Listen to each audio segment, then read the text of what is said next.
Payg'ambarimiz alayhissalatu vassalam aytadilar, 3 ta birodar yo'lga chiqibdilar, birdan jala quyib, shunaqa to's-to'polon bo'lgan ekan, uchala do'st qochib bir g'orga kirib oldi deyaptilar Payg'ambarimiz alayhissalom. Sahobalarga mana shunday hikoya qilib aytib beryapti. Uchala do'st g'orga kirib o'tirgan ekan, nima bo'pti? Tepadan katta bir parsang tosh tushib, ular o'tirgan g'orda og'zini berkitib qo'yibdi. Nima qiladi bunaqa paytda inson? Alloh eslaydi-da.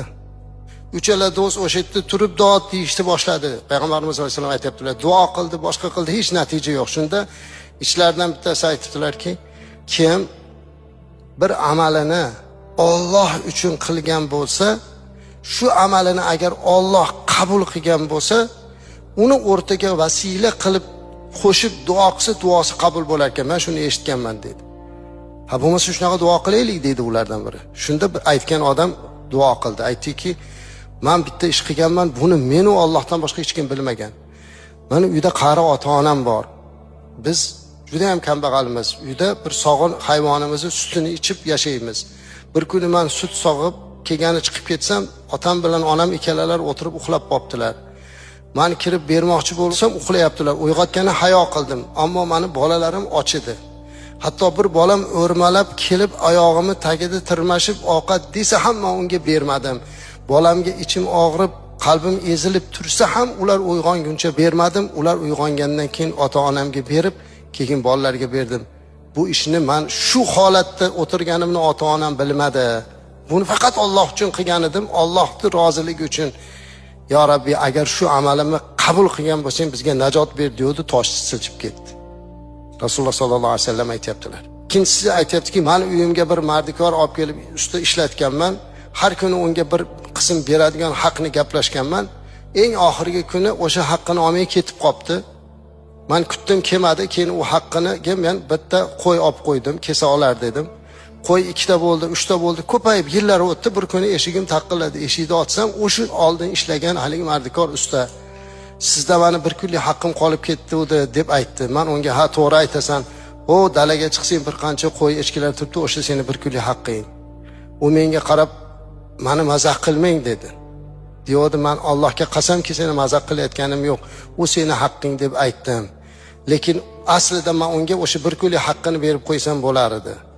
Lekin uni haqqini Alloh ko'paytirgan edi. Men bu ishni Alloh uchun qildim.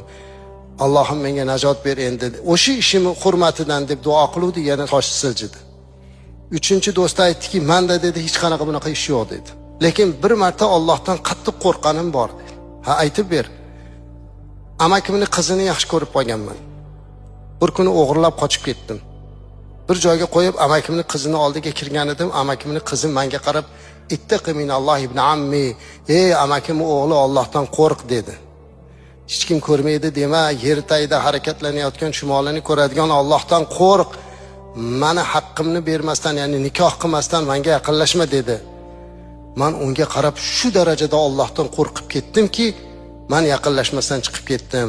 Men bu ishni Allohdan qo'rqib qildim, boshqa hech kimdan emas. Alloh bizga najot bersin endi deb duo qilib tosh yumaladi. Hadis sahih. Rasulimiz alayhisalom buni aytdilar. Bu mashhur qissa azizlar. Hamma hadis kitoblarda bor. Payg'ambarimiz alayhisalom buni nima uchun aytdilar? Shorihlar, ya'ni shu hadisga sharh beradiganlar aytadiki, birinchi navbatda demak, kim bir ishni Alloh uchun qilsa shubhasiz qabul ekan. Ikkinchisi, shunaqa ishini o'rtaga qo'yib, qiyin mahalda vasila qilib duo qilsa, duosi o'tar ekan. Uchinchisi, mana shu uchala amal ham Allohning qoshida qabul bo'lgan ekan. Ota-onani afzal ko'rish. Biz qilamiz deymiz, qila olmaymizda, lekin birinchi bo'lib bolamiz yesin deymizda, onamiz emas. Ro'zani kunida ham hozir iftorlikda onam nima yekin demayapmizda, bolamizni o'ylaymiz, Alloh kechirsin. Aslida birinchi ota-ona, keyin farzand bo'lish kerak edi. Buni qila olmayapmiz. Agar shuni Alloh uchun qilsak edik, keyin duoyimiz qabul. Ikkinchisi, birovning haqqidan shu darajada qo'rqyapti. Bizda ayni ustani haqqidan qo'rqmaydigan bo'lib qoldi hozir. Ishlatib oxiriga kelganda bir kamchiligini topib qayda boradi. Bermaslik uchun. Uni haqqi edi u. Yuqoridagi qissada berdi-ku qancha bo'lsa ham. Uchinchisi, haromdan, zinodan hazar qilishlik ham taqvo ekan. Mana bu eng buyuk taqvo ekan. Va bu go'zal amal Allohning qoshida qabul ekan. Demak, mana shu narsani biz bilishimiz kerak.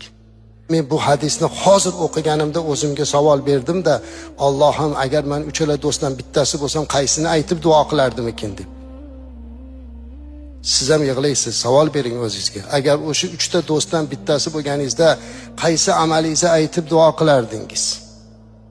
Sadaqani beraman desangiz, maqtanish chiqib qolyapti. Ibodatimizni aytamiz desak, riyo chiqib qolyapti. Qaysi amalimiz bor? Agar biz bo'lganimizda o'sha g'orda uchala do'stdan bittasi qaysini aytar edik? Agar shunday amalimiz yo'q bo'lsa, bugun yig'lab Alloh uchun amal qilishlikka o'tishimiz kerak. Ammo lekin bir kuni biz ham mana shunaqa g'orda berkinib qolishimiz bor azizlar. Faqat biz berkinadigan g'or tog'da emas, yerning tagida.